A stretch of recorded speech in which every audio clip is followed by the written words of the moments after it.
Assalamu alaykum, kanalına yaxşımı, Allah salamat qılsın inşallah.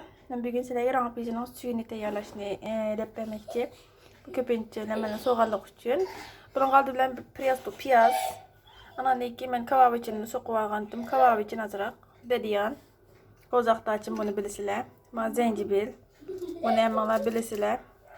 Qo'g'in yupurmaqi. Bu 5 var. Aldı bilan qazirmizga may qo'yib qizitimiz. Qazirimiz qilganda aldı bilan qizganda bizim mayni ya mayni qizgandan keyin piyozni silib, keynidan bu tayyorlab olgan narsalarni hammani qo'yib, qo'rib, quruqini chiqaramiz. Mana shundan quruqi chiqib, mushayati bo'lganda, mizlik quruqi chiqadi, undan keyin muvofiq miqdorda suv quyib, qaynatamiz buni, qaynashga qo'yamiz. Tengimiz mushayat qaynagandan keyin biz muvofiq miqdorda janyu, muvofiq miqdorda tuz quyib olamiz.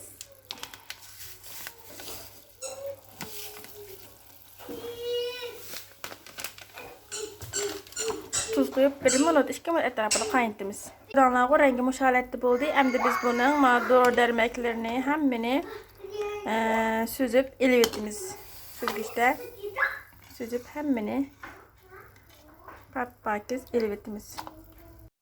Mana bu holatda bizning rampizimizning suvi tayyor bo'ldi. Endi biz samsoq suyini tayyorlaymiz. Muvofiq miqdorda samsoqni ezib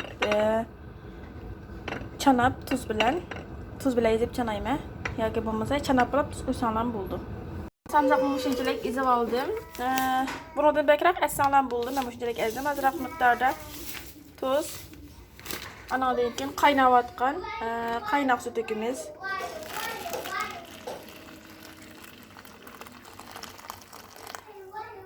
Mushalat qo'yib qo'yamiz. Mushalatda bugun men rampizining suyini ham tayyorlashni ko'rsatdim.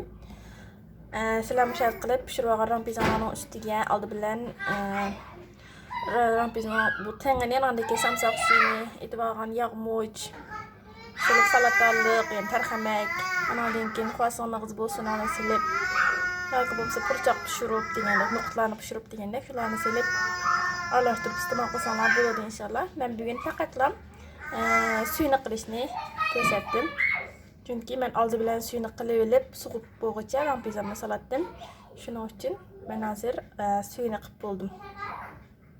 Endi men xamirsiz holatda, xamir yo'g'ilmay, menjan unim orqali menjan chiqarib, rampiz solim birazdan. Bugun suyim o'shanchalik.